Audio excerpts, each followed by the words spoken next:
Tam Kimmins, Rurabi, Hereruya Kimin, Atentaf, Maira Sava, Hansi Kuchate Mushere, Kubatamana, Kukura Ndiro Bendi Sina Mama, Munamato Wangu Pandofu Kama, Yekunese Babanda Pasa Sama, Andinoti Hareruya, Kapirona,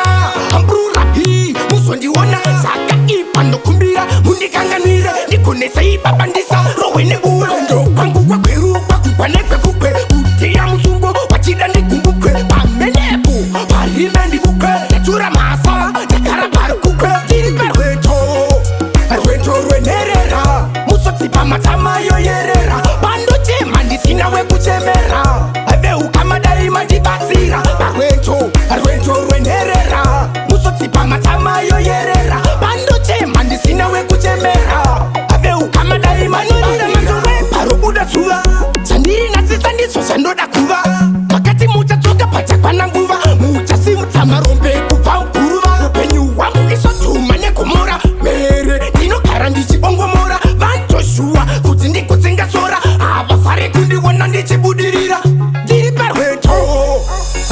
rwenherera, Musotsi Pamatama Yoyerera, Bando Chemandi Sinawe Kuchemera, Aveu Kamadari Majibasira, Rwendo, rwenherera, Musotsi Pamatama Yoyerera, Bando Chemandi Sinawe Kuchemera, Aveu Kamadari Majibasira,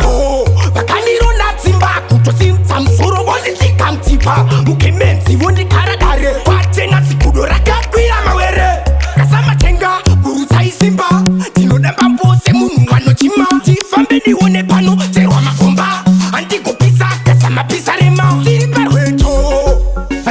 rwenherera, Musotsi Pamatama Yoyerera, Bando Chemandi Sinawe Kuchemera, Aveu Kamadari Majibasira, Rwendo, rwenherera, Musotsi Pamatama Yoyerera, Bando Chemandi Sinawe Kuchemera, Aveu Kamadari Majibasira.